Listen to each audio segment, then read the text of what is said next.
Awakening often begins as a profound transcendence of the human dimension of existence. In those moments, the body, mind, and ego, the very structures that define our everyday sense of self, are left behind. This is essential because it is not the ego that awakens. Awakening requires stepping beyond the limits of our constructed identities.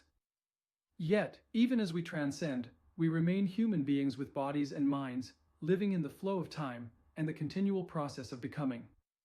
For the ego, this idea of becoming, without striving for completion, is hard to grasp. The ego thrives on seeking, on chasing worthiness, success, or some sense of being enough. But in nature, the process of becoming unfolds without angst or urgency. Consider a pine tree seed.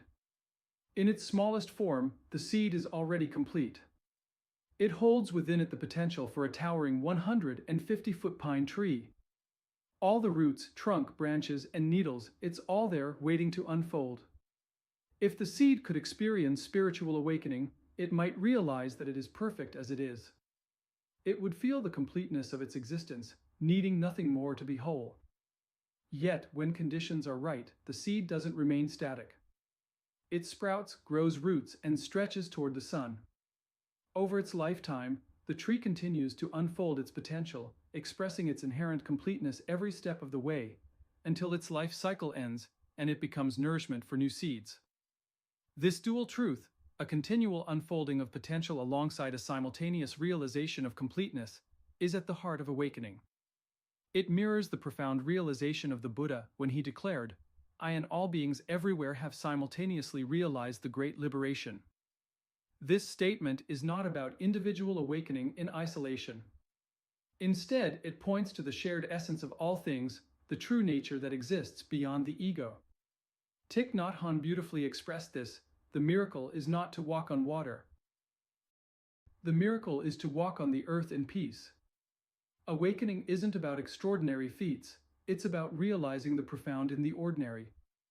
The pine tree is not separate from the soil that nourishes it, the sunlight that fuels it, or the air it breathes. Similarly, our true nature is not mine or yours.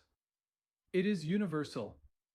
When true nature awakens in one individual, it is true nature itself awakening. This recognition shifts our perception of ourselves and others. Imagine seeing someone with whom you strongly disagree. Awakening doesn't mean suddenly agreeing with them or overlooking their faults. Instead, it means recognizing that they, too, are an expression of true nature, whether they are conscious of it or not. Ram Dass spoke to this when he said, "Treat everyone you meet like God in drag." This perspective doesn't erase disagreements but softens the heart, allowing for deeper understanding and compassion.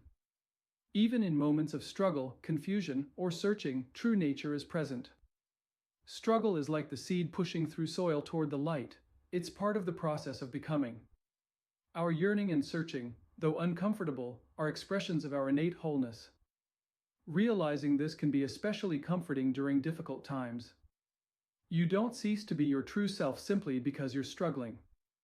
The process of awakening is not separate from the challenges of life, it is woven through them. Rumi captures this beautifully: try not to resist the changes that come your way. Instead, let life live through you. And do not worry that your life is turning upside down. How do you know that the side you are used to is better than the one to come? Even the struggle is an expression of true nature, unfolding as it must. The key to spiritual practice lies in simplicity. The vastness of true nature, with all its wisdom and love, can often be condensed into the simplest of teachings. One such teaching is this: abide as awareness. These three words carry immense depth.